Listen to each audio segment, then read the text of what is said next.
Halo, Assalamualaikum. Ketemu lagi dalam obrolan Baby and Her Chats. Chats apa ya? Kira-kira hari ini kita akan ngobrol apa ya?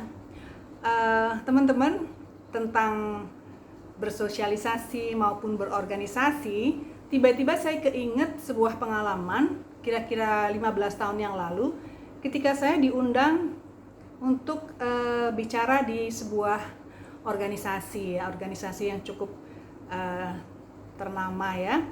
Itu ada seorang ketua ya, ada ketuanya itu mengajukan pertanyaan yang cukup bagus ya, cukup bagus. Beliau ketua organisasi itu.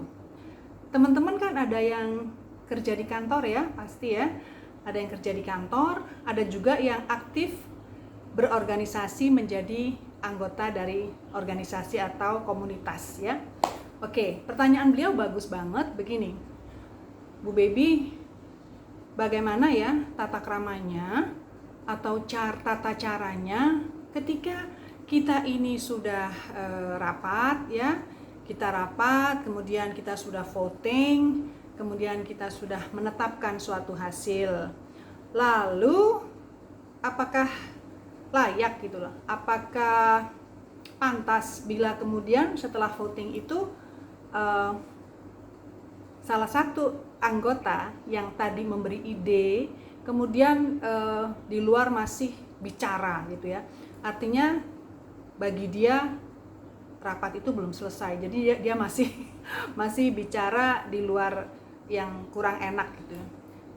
Saya cuma bisa bilang begini, kebetulan juga waktu itu ada para anggotanya juga ya, pada saat saya bicara itu saya bilang begini, berorganisasi itu adalah kita, salah satunya adalah kita mengumpulkan ide ya, mengumpulkan ide, kemudian kita pilih ide yang terbaik yang akan menjadi aktivitas atau menjadi rencana. Nah, yang benar adalah ketika kita rapat dan kita diminta untuk berkontribusi ide, yang benar adalah kita harus berpikir ya, memeras ide apa yang kira-kira bagus untuk organisasi saya gitu ya. Terus yang benar adalah itu, bukan yang diam saja, bukan yang terserah deh, nggak pengen, akhirnya tidak berusaha mikir. Yang benar adalah memberi ya yang terbaik yang bisa Anda sumbangkan. Sudah. Nah, ide itu kan banyak ya. Ide itu banyak, dan ketika mekanismenya adalah melalui voting, maka ya sudah, yang terbaik itu, yang dipilih itu, ya sudah, yang dipilih yang akan dijalankan. Lalu bagaimana dengan kita-kita yang sudah memberi ide? Tidak bagaimana-bagaimana, maksudnya adalah kita sudah memberi yang terbaik ya. Ketika dipakai alhamdulillah, ketika tidak dipakai alhamdulillah, ketika ide-ide kita di blend ya, jadikan satu, diolah jadi satu menjadi sebuah ide yang sangat bagus karena datang dari berbagai pikiran banyak orang, itu juga alhamdulillah, seharusnya begitu.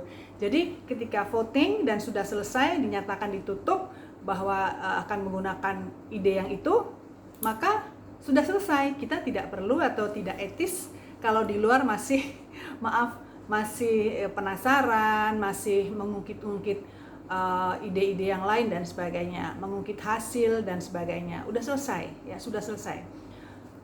Itu bagaikan kalau saya menganalogikan itu seperti kita memberi itu sama seperti kita kalau ke belakang atau ke kamar kecil ya. Itu seperti itu. Ketika kita sudah selesai ke kamar kecil, sudah lupakan gitu. Kita kan tidak akan memikirkan apa yang sudah kita keluarkan dari tubuh kita. Yang penting satu, kita memberi ya. Ketika kita diminta ide, kita memberi. Yang salah adalah bila kita tidak memberi, artinya kita tidak berusaha untuk ikut memajukan, kurang usaha gitu ya. Seperti itu. Jadi itu etikanya adalah ketika sudah diputuskan selesai ya, kita tidak boleh mengungkit atau mempersoalkan atau memprotes dan sebagainya gitu ya. Jadi give it and leave it, give it and forget it. Nah, ada lagi tentang berorganisasi, ada lagi yang menarik yaitu tentang bagaimana hierarki ya. Apakah dalam sebuah organisasi, dalam sebuah komunitas, dalam sebuah organisasi di kantor itu ada hierarki? ada tata krama yang harus diikuti sesuai dengan hierarki? Ada, ya. Kita harus menghormati posisi orang yang kita pilih, misalnya, atau yang tidak kita pilih. Kalau di kantor kita tidak milih, ya, kita sudah dipilihkan. Tapi kalau di organisasi sosial atau komunitas, kita harus menghargai orang yang sudah kita pilih, para pengurus yang sudah kita pilih, ya. Karena tidak semua orang mau bekerja untuk jadi pengurus. Hierarkinya bagaimana? Hierarkinya adalah kita harus menghargai, menghormati apapun yang dibicarakan atau apapun yang diminta, ya.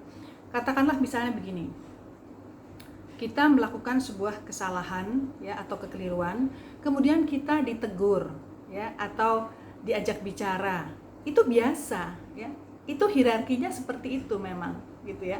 Jadi bukan berarti bahwa mentang-mentang itu organisasi sosial, itu komunitas sosial, maka anggota boleh berbuat apa saja tanpa aturan. Tidak, di sebuah organisasi manapun selalu ada tata krama dan tata cara. Jadi anggota boleh memberi ide, ya, kepada pengurus, ya, masukan-masukan boleh, ya, justru harus karena aktif. Tapi sebaliknya, pengurus juga, karena pengurus mengurus, ya, pengurus tuh mengurus, mengelola. Maka kalau ada yang dianggap misalnya melenceng, pengurus juga berhak, ya, memberi masukan kepada anggota. Dan di dalam organisasi sebaiknya sudah tidak lagi berpikir tentang personal, tentang pribadi, nggak ada, ya.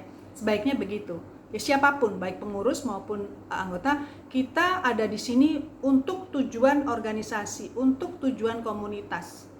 Kalau kita datang ke kantor, jangan lagi bawa-bawa personal. Oh, saya kan istri dokter misalnya, saya kan istri direktur, saya nggak bisa digituin. Nggak ada seperti itu, ya. Semua harus mengikuti aturan, semua harus mengikuti tata krama, dan kalau ada saling memberi masukan, memberi teguran atau memberi mengingatkan, itu adalah hal yang biasa yang harus kita terima dengan profesional, ya. Harus kita terima dengan profesional. Oke, dan kita harus saling percaya bahwa semua di situ niatnya baik. Seperti itu. Jadi itulah sedikit bicara tentang bagaimana kita berada dalam sebuah komunitas atau organisasi. Jadi give the best, ya, give the best and give the best, itu aja.